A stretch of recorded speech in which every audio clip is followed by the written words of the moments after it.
Le Parisien publiait ce week-end, le week-end dernier, une tribune signée par des élus locaux pour faire de la télémédecine une priorité. La télémédecine, c'est quand vous pouvez consulter un médecin à distance. Ça a été lancé il y a 1 an. Ça n'a pas connu le succès escompté.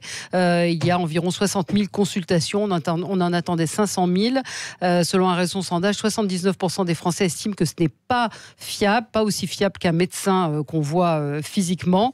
Et il n'y a que 2000 médecins qui ont adapté leur pratique. Alors dites-nous ce que vous en pensez. Est-ce que c'est un moyen de lutter contre les déserts médicaux? Est-ce que vous auriez confiance? Est-ce que vous faites confiance à la télémédecine, à cette consultation? 0826 300 300 pour en parler avec vous. Louis Malachane, vous êtes médecin généraliste, vous êtes directeur médical de Léa. C'est une solution de télémédecine. Donc vous allez nous expliquer un petit peu comment ça se passe. Franck Drouin, bonjour. Vous êtes consultant en santé, président de CAISA. C'est un cabinet de conseil dédié aux acteurs de la santé. Et puis on est en ligne avec nous John Billard. Bonjour. Bonjour. Vous êtes maire du Favril, 352 habitants et président de l'association des maires ruraux d'Eure-et-Loir. Et on va voir avec vous ce que vous avez mis en place. Moi, je voulais voir peut-être avec vous, Louis Malachane, comment ça s'est, ce qui a été mis en place depuis 1 an et pourquoi ça n'a pas plus fonctionné que ça. Bonjour. Bonjour. Alors, déjà avant, mais la première question, c'est quoi la télémédecine? Comment ça marche? Alors, la télémédecine, c'est très très simple. En fait, c'est juste un acte de soin qui est exécuté à distance.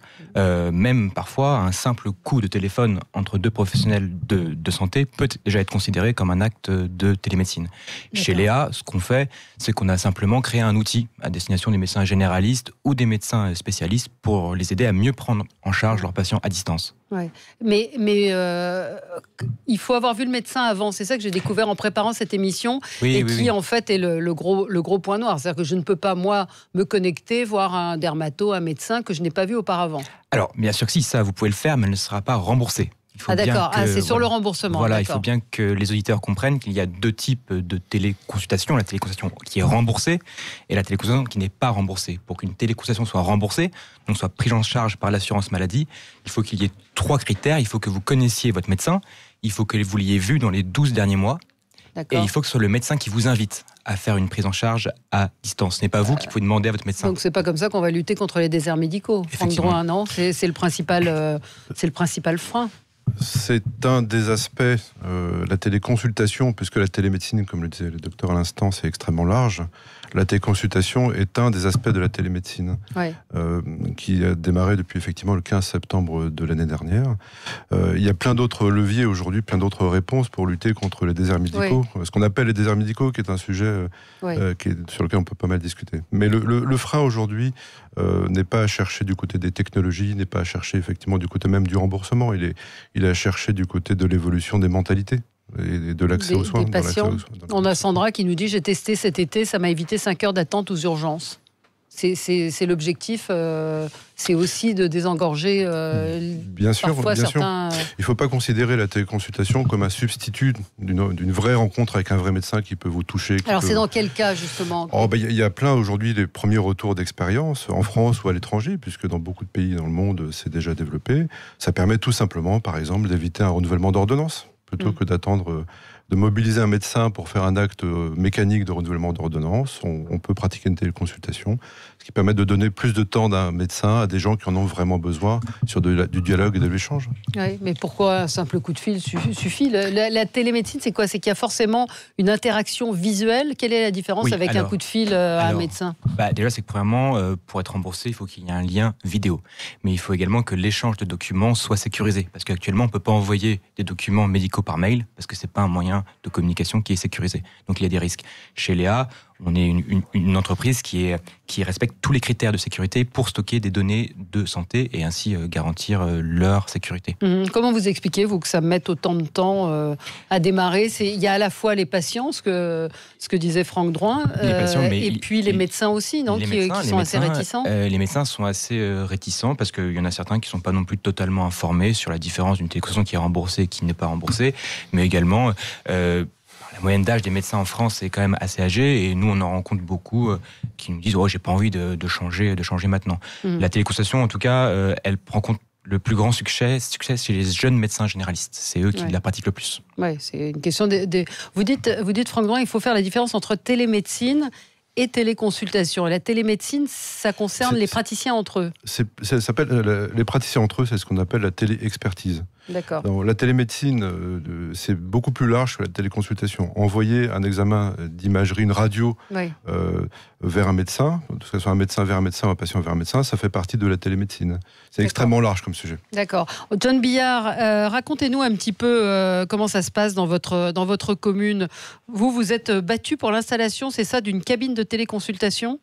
Oui, exactement. Alors, elle n'est pas encore ouverte au public puisqu'elle a été installée, donc c'est la cabine de téléconsultation de H4D, c'est une cabine de téléconsultation qui a cette particularité qu'elle ne nécessite pas la présence d'un professionnel de santé, une infirmière ou un pharmacien, puisque pour que le remboursement aussi, vous parliez tout à l'heure des remboursements, s'exerce au niveau du patient, il faut qu'il y ait l'assistance d'une personne auprès pendant la téléconsultation. La particularité de la cabine H4D que je porte, c'est justement qu'il n'y a pas ça, parce que mon projet, il est porté aussi pour l'Association des maires ruraux de France, dont je suis le vice-président en charge des questions numériques, et qui va nous permettre de voir comment on peut utiliser cette solution pour les communes qui sont éloignées et très désertées, on va dire, médicalement, puisque vous avez des communes de montagne, vous avez des communes de campagne où vous n'avez même pas d'infirmière. Comment on va pouvoir apporter des solutions? Donc, sur le Favril, on est pour le moment dans une phase où on l'a fait découvrir aux médecins, puisque dans ce que vous disiez tout à l'heure sur l'appétence, je pense qu'il y aura une appétence à détecter chez les patients, à venir faire de la téléconsultation médicale, mais il y a aussi un certain nombre de médecins qui, ne connaissant pas cette technologie, ont nécessairement besoin de le découvrir. Donc pendant tout le mois de septembre, en fait, on fait des journées portes ouvertes pour qu'ils viennent voir donc dans ma mairie, parce que la particularité de la cabine, c'est qu'elle est installée dans la mairie, pour voir comment ça fonctionne. Et je dois dire que les premiers médecins qui sont venus ont été plutôt séduits. Voilà. Donc, mais pourquoi il y a besoin d'une cabine? Ça que je ne comprends pas. Pourquoi le médecin a besoin de s'installer dans la mairie? Alors, le médecin, lui, ne s'installe pas dans la mairie, c'est la cabine. Oui, mais qui vient dans la cabine? Je n'ai pas compris. Alors, là, aujourd'hui, si vous voulez, c'est des patients qui vont venir à partir de l'octobre. Mais aujourd'hui, vous avez plein de médecins qui ne connaissent pas cette technologie. Donc, on les invite à venir le découvrir. Pour venir la découvrir, d'accord. Exactement. Puisque nous allons avoir besoin de médecins pour faire des téléconsultations, parce que sans médecin, ça ne marche pas. Et donc, pour ça, parce que pour les règles de l'ARS sur les exceptions, enfin, je ne rentre pas dans le méandre des difficultés qu'on a pour après se faire rembourser, on a besoin de recruter des médecins. Donc, on est là pour leur faire découvrir. D'accord. Et les réactions de vos administrés? Alors, pour le moment, toutes les réactions sont plutôt positives. Moi, j'ai pas encore ouvert, puisque c'est une première nationale, puisque c'est la première fois qu'on fait ça en France. Donc, à partir du mois d'octobre, on va pouvoir voir comment vont réagir les patients. Moi, ce que me disent mes administrés, mais au-delà, puisque c'est un projet qui ne concerne pas que ma commune, c'est plutôt, je suis plutôt encouragé. Pour l'anecdote, dimanche, parce qu'il y a eu un article dans la presse, on m'appelle maintenant docteur et non plus maire, parce que j'ai mis ce système en place, qui est un moyen, effectivement, de venir soulager les cabinets des médecins qui sont surchargés parce qu'ils ne sont pas assez nombreux, qui va, je l'espère, permettre aussi de désengorger, alors pas que seulement avec ma cabine, parce que il n'y en aurait pas assez, mais au moins les services d'urgence, et surtout de rassurer les patients, les concitoyens, qui sont très inquiets autour de ce sujet, puisque je rappelle que ça fait partie des doléances pendant au moment de la crise des Gilets jaunes et des doléances qui ont été portées, c'est ce problème d'accessibilité à des premiers soins dans les communes rurales notamment. Oui. Peut-être une réaction, Franck Drouin? Je crois qu'on peut souligner l'effort d'un maire pour s'investir là-dessus. C'est pas simple. J'ai eu l'occasion d'en discuter avec John Billard il n'y a pas très longtemps. C'est tout à fait louable parce que aujourd'hui, les élus, et surtout dans les communes de petite taille, sont soumis à une pression importante des citoyens qui ressentent un besoin et une vraie carence. Aujourd'hui, il y a des départements qui estiment qu'ils sont en vraie carence d'accès aux soins. Mais que c'est un peu un cercle vicieux, parce qu'il faut bien que qu'il y ait des médecins qui répondent. Donc le temps qu'ils vont prendre pour la téléconsultation, c'est un temps qu'ils ne donneront pas à leurs patients physiquement. C'est un sujet qui ne manque pas de paradoxe, en fait. Oui, c'est ça. Parce qu'en France, il n'y a jamais eu autant de médecins. Le nombre de médecins, globalement, est en augmentation, sauf que les médecins généralistes, le nombre de médecins généralistes est en diminution, que leur exercice en mode libéral, le médecin d'antan comme le docteur Knock, le fameux Louis Jouvet, ce merveilleux film, c'est terminé. C'est terminé. Il faut comprendre que les professions médicales sont en plein bouleversement, et qu'eux-mêmes sont soumis à des pressions très importantes, et qu'auparavant, on avait des médecins généralistes qui pouvaient finir jusqu'à 22-23 heures. Oui, il y a un vrai changement démographique. Il y a un changement démographique, il y a un changement aussi. Alors, moi qui suis plutôt féministe, il y a aussi un changement du fait qu'il y a de plus en plus de femmes médecins et qu'elles n'ont pas, elles ont à gérer la famille, et que dans le temps c'était l'homme était médecin, la femme faisait le secrétariat, s'occupait de la maison. Non, c'est une réalité, ça aussi. Les chiffres montrent qu'en fait ça touche à la fois les hommes et les femmes, c'est-à-dire que les jeunes médecins qui s'installent, d'abord ne s'installent plus individuellement, avec la plaque en bas d'immeuble, ils s'installent collectivement et qui sont concernés par le même souhait d'avoir un équilibre entre la vie professionnelle et la vie privée. Oui, vous confirmez. Non, moi, je pense qu'il faut absolument il faut absolument louer la démarche de ce maire d'avoir une action aussi novatrice en France que d'équiper une commune. Il faut parler bien dans le micro. Que d'équiper une commune d'une cabine comme ça. Et c'est vrai qu'il a compris que c'est aussi aux élus d'essayer de trouver des solutions avec les professionnels de santé pour faire venir les médecins sur leur territoire et comprendre l'aspiration des jeunes médecins à travailler en groupe avec des infirmières, des médecins spécialistes dans une même maison de santé. Et même peut-être aussi repenser toute la pratique, quoi. Ce qui est intéressant aussi, c'est que cet accès aux soins se fait dans une commune sur le territoire. Ouais. Aujourd'hui, on voit beaucoup se développer, comme Léa, c'est bien qu'il y ait des développements d'entreprises privées, de plateformes distantes pour les gens qu'ils appellent, mais il n'y a pas d'ancrage, il n'y a pas toujours d'ancrage sur le tissu local, le médecin, la pharmacie, l'hôpital, etc. Et aujourd'hui, il y a un vrai enjeu. Est-ce que l'accès à cette téléconsultation, cette télémédecine se fasse complètement en imbrication avec ce qui se passe sur le territoire, ce qui se passe dans le village, ce qui se passe dans la ville. Parce que sinon, ça risque de complètement déstructurer. Il faut qu'il y ait une coordination sur place. On a Ariane en ligne avec nous. Bonjour Ariane.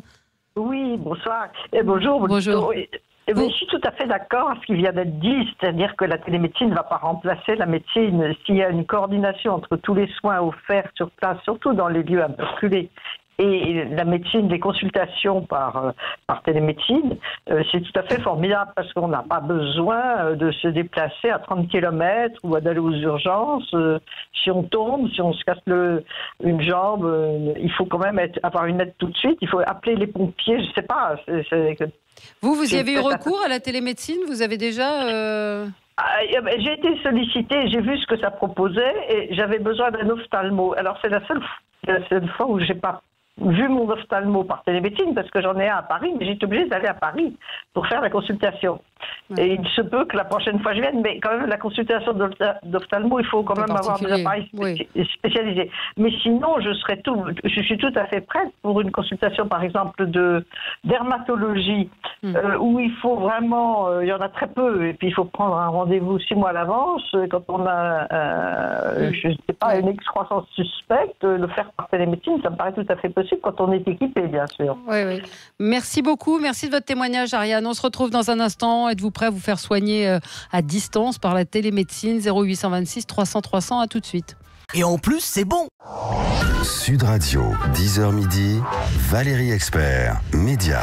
Avec vous sur Sud Radio, et on parle de la télémédecine avec beaucoup d'applications, de plus en plus d'applications qui vous proposent des consultations de médecine. On essaye d'y voir un petit peu plus clair. Êtes-vous prêt à vous faire soigner à distance? Est-ce que vous avez été sollicité par ce type d'application? 0826 300 300. On en parle avec Louis Malachane, médecin généraliste, directeur médical de Léa, solution de télémédecine, et Franck Drouin, consultant en santé, président de CAISA, un cabinet de conseil dédié aux acteurs de la santé. Et puis toujours en ligne avec nous, John Billard, maire du Favril, président de l'association des maires ruraux d'Eure-et-Loire, qui a installé une cabine de téléconsultation dans sa mairie. Peut-être des questions, on a entendu ce que disait Ariane tout à l'heure, ça ne marche pas pour toutes les spécialités.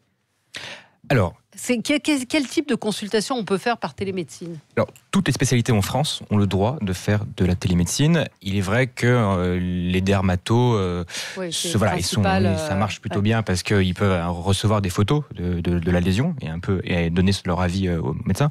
Il y a plein de consultations qui peuvent être faites par télémédecine, en particulier les consultations de renouvellement d'ordonnance, ou également les consultations, Le patient, il vient tôt le matin, le docteur lui prescrit une prise de sang, et ben, ils peuvent se revoir en fin de journée avec une consultation à distance pour que le médecin puisse expliquer la téléconsultation. Et ça fait ainsi un avis médical qui est suivi et c'est sécurisé. D'accord. Alors, j'évoquais ces applications, Franck Drouin.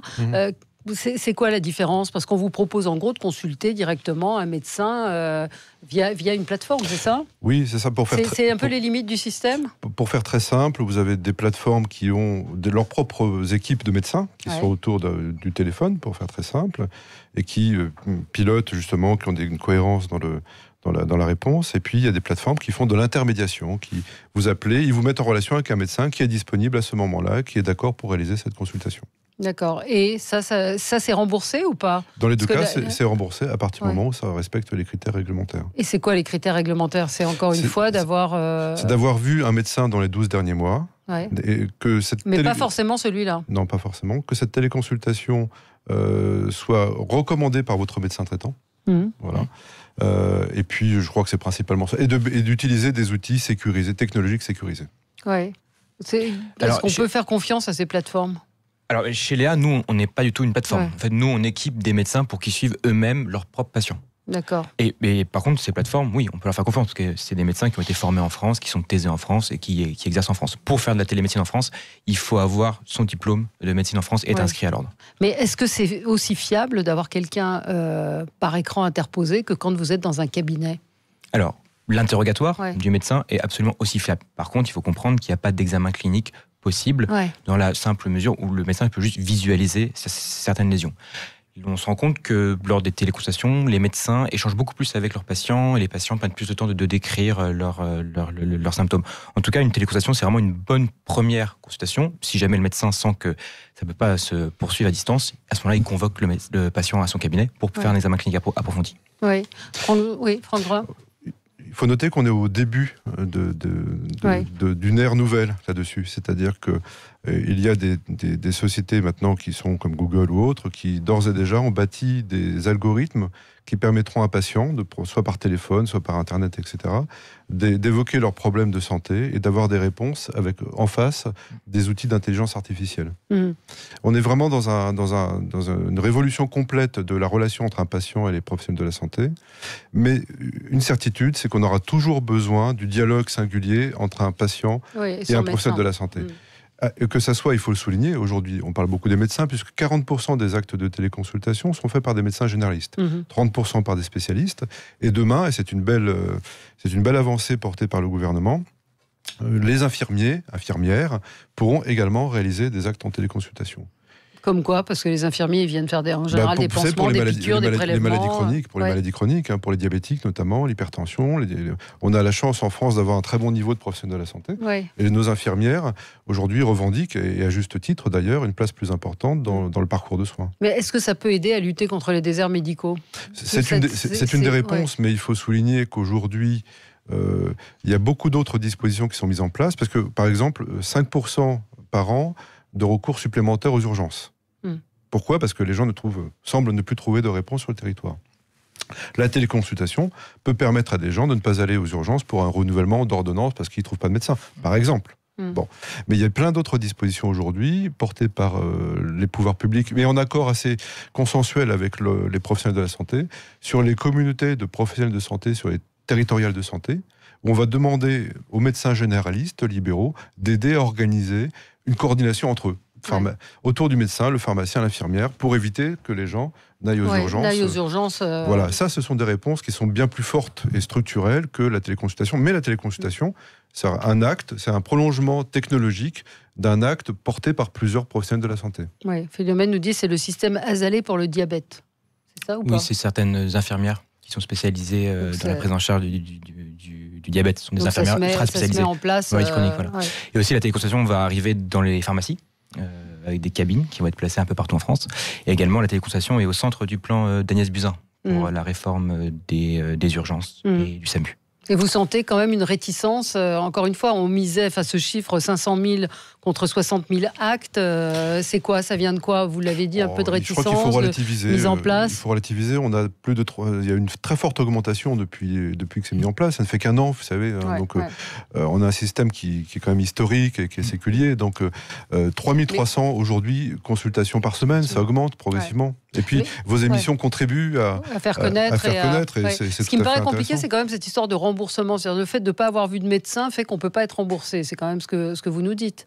Donc, ça, c'est quelque part, vous disiez que ce système n'était pas... qu'il y avait beaucoup de paradoxes, c'est quand même un paradoxe. S'il y a un médecin qui est à 70 ou 80 km, justement, la télémédecine ne va pas vraiment m'aider là-dedans. Alors, c'est dans le plan pour développer la téléconsultation, justement, ils veulent mettre des centres de téléconsultation départementaux, donc dans les CPTS, dans les communautés territoriales de professionnels de santé. Et à ce moment-là, on aura le droit de consulter cette garde de téléconsultation constante. Ça, on aura le droit de le faire. Parce que c'est pour le critère de l'urgence. On a Philomène qui nous dit, oui, c'est ça, on va régler le problème des déserts médicaux. Imaginez 80 ans devant son ordinateur. C'est aussi un des paradoxes. C'est vrai, mais on a des patients, nous, chez Léa, de 84 ans qui utilisent notre solution et ça fonctionne bien. Sur les premiers chiffres, les 60 000 qui ont été pratiqués, 10% des personnes ont plus de 70 ans. Quand même. Ah oui. Ouais. Donc, et puis on est vraiment, encore une fois, c'est le début d'une transformation beaucoup plus lourde. Donc il va être sur des générations qui vont se mettre petit à petit à la télémédecine. Tant du côté des patients que du côté des professionnels de la santé. Aujourd'hui, plus d'un médecin sur deux en France a plus de 50 ans. Pour situer, c'est 20% seulement des cadres en France qui ont plus de 50 ans. Vous voyez, il y a... Derrière les chiffres, il y a beaucoup de médecins à la retraite qui continuent d'exercer. Vous voyez, donc... mais il y a un changement générationnel qui va s'instaurer. Les jeunes médecins seront plus favorables à cela, évidemment. Relisez cette tribune, donc publiée dimanche dans Le Parisien. Les médecins qui réclament le développement de la télémédecine. C'est à lire. Merci à vous, merci à tous les deux. On se retrouve dans un instant pour commenter l'actualité et reparler du choc pétrolier qui nous attend peut-être, du retour des enfants de djihadistes et bien d'autres sujets encore. À tout de suite.